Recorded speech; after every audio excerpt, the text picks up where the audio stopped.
God already knows what you need. And he also knows what you think you need. And he already knows where you're running to get what you think you need from people who can't give it. I don't pray to inform God. I pray to involve God, to let him know that I already know that you see my situation. And I already know that you know what I need more than I do. See, here's the beautiful thing about Mary. She didn't know what to do, but she knew who to go to. How many of you are in that situation right now in your life? I don't know what to do, but give her credit. Give her credit. She knew who to ask about it, and she knew who not to ask about it. She wasn't going to go ask the wedding planner. She wasn't going to go ask the person who didn't order enough wine for the festival to begin with. She wasn't going to go ask the groom, who would now spend the rest of his life ashamed. See, for us, no more wine at the wedding is an inconvenience, right? But this was not an inconvenience. This would mark that culture. To not be able to offer hospitality at your own wedding would be the deepest mark of shame. And if indeed this party goes bad, they don't go to jail like Billy McFarland, but they spend the rest of their life being the couple that ran out of wine. Isn't it cool that the first thing Jesus did to show who he was not to expose shame, but to cover it? You talk about flip the flow. All the law could do was show us our sin, to show us that we fall short of the glory of God. But when grace came, now not only do we see our sin, but grace comes to cover our sin and to take our shame away. Now what Jesus says next is not exactly a good thing to say to your mom or your wife for that matter. Verse 4, woman, why do you involve me? And notice what she doesn't do. She doesn't give a list of reasons why it would be good. And after all, Bobby and Cindy were good to us. She doesn't list reasons. She does something very, very different than what a lot of us do. She flips the flow. Watch this. He says, my hour has not yet come. His mother stopped talking to him and started talking to the people who were hired to run the wedding. Watch, verse 5, flip the flow, flip the flow. Ready? Ready? God, do something. God, do something. God, do something. God, do something. God, why won't you do something? Why don't you do something? Watch this. Verse 5. His mother said to the servants, do whatever he tells you. Drops mic. Walks off. And the next thing that happens, I love it. The next thing that happens is that Jesus, in response to their obedience, already knowing the whole time what they needed. I need to make sure that you really believe, before I move forward in this teaching, that you really believe that God already knows what you need. Yeah. And he also knows what you think you need. And he already knows where you're running to get what you think you need from people who can't give it. And notice what Mary says. She goes, do whatever he tells you. It's open-ended and it's focused.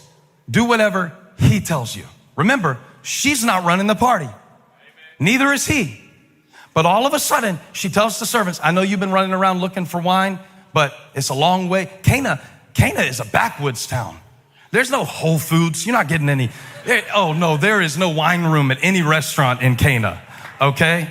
There is no bottle service at any restaurant, any steakhouse in Cana. So forget about it. But she says, do whatever he tells you. Whatever he tells you. Not whatever they think you should do. Not whatever culture, tells you is good right now. Not whatever the values of the world happen to be right now. Not what you think is important. Not what you read about. Not what you think everybody else is. Do. One of the reasons that you're running out of energy is because you are expending it trying to do what you think everybody else wants you to do and needs you to do. And so when you can't get focused on, God, what do you want me to do? What do you want me to do? And I know what you're thinking. You're like, if it were that simple, I would do it if I knew what he wanted me to do. But you make it like it's simple. You know, do whatever he tells you to do. Well, guess what? I don't know what he wants me to do. I've been praying, should I take this other job? I've been praying, should I switch schools? I've been praying, should we, finally put a down payment? I've been praying whether or not we should leave Elevation. The answer is no. I've been praying whether I should ask her. I've been praying whether I should say yes. I've been praying whether or not we should shift it. I've been praying, should I take my money out of the market, put it back in? I've been praying, should I spend more time at home with the kids or earn more money so they can actually have something to eat when I'm there? I've been praying. It's not so simple as to say, do whatever he tells you to do. But the Lord's been speaking to me about that too. And you know what he told me? It's not the times that you didn't know what to do. It's the times that you didn't do what you knew. If you would do what you knew, I know there's a lot that you don't know, but there's a lot that you do. Look here, everybody in this room over the age of 8 knows enough about nutrition and fitness to be fitter than we are right now. Everybody knows enough. And I'm not saying don't hire a trainer. We got great trainers that go to this church. But Buck, honestly, I don't need you to teach me anything else about exercise. I just need to do what I knew for all those years I didn't do it. I knew push-ups. I learned them in 6th grade. I didn't do them. I knew Doritos were the devil. I learned it at an early age. My dad was 300 pounds a lot of my life. I knew what Doritos would do. I knew that I needed to close the bag of Doritos. I knew that 4 honey buns wouldn't work to sculpt a figure. I knew what to do. I didn't do what I knew. Come on, are you going to be honest with me? You got in a lot of situations, not because you didn't know. You already knew. You already knew. Your parents tried to tell you, your grandma tried to tell you, your preacher tried to tell you, your Bible tried to tell you. It's not what you don't know that makes you run out. It's the things that you knew that you didn't do. I can tell right now that you don't like my sermon anymore. You wanted the water to change to wine. You didn't want to do anything. We wanted bitterness to turn to happiness. We didn't want to do anything. We wanted apathy to turn to passion. We didn't want to do anything. But touch somebody and say, Nike was right, just do it.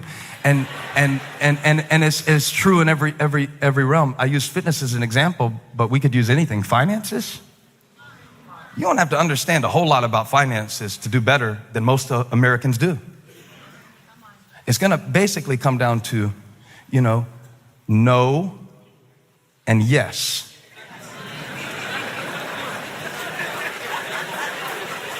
Do I need it? No. Should I keep it? Yes. Do that a lot and you'll be blessed. Should I spend it? Should I save it? Should I give it? No and yes. It's easy to miss the sign. See, we want something deep, right? I learned this. I learned that people love deep preaching because they don't have to do crap about it. Because he's coming on a horse.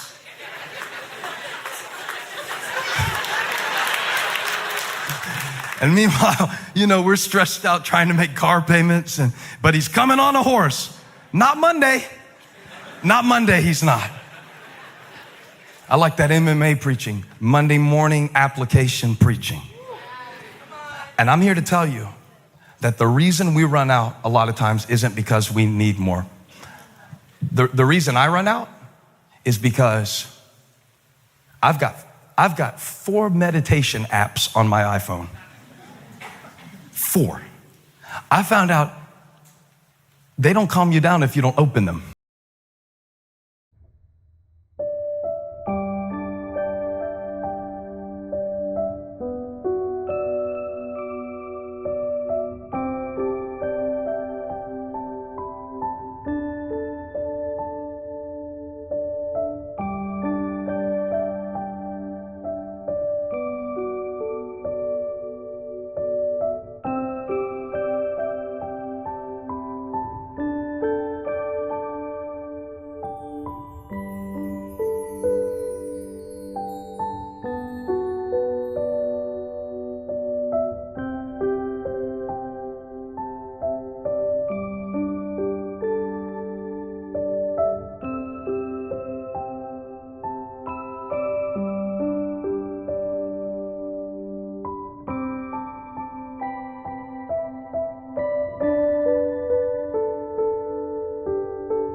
They don't calm you down because you bought them.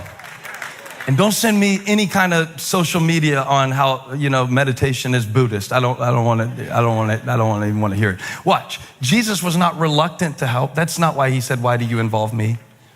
He knew that in order for them to see who he was, that they had to do what they knew to do. And that's all he asked.